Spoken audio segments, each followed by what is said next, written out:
This is how you replace the battery on a Chevy key fob. You'll need a replacement battery and optionally a flathead screwdriver. First, press in the button along the left side of the fob near the bottom. While held, pull out the physical key. Now you can insert the key into the hole where it was. You can sort of use it as a lever by pushing down on the key to pry the two parts of the key fob apart, but I actually rotated mine and used the flathead to wedge between the newly separated parts of the key fob, which opened it up.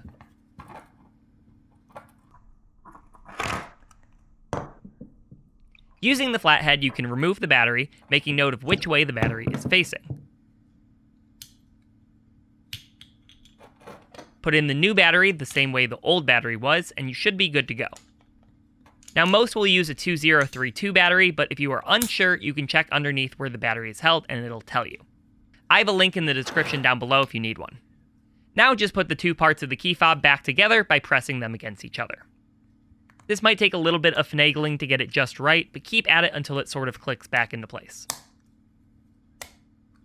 And that should be it. Go and test your new battery on your car and make sure it works. And if you have any questions, please let me know in the comments down below. Thank you for watching.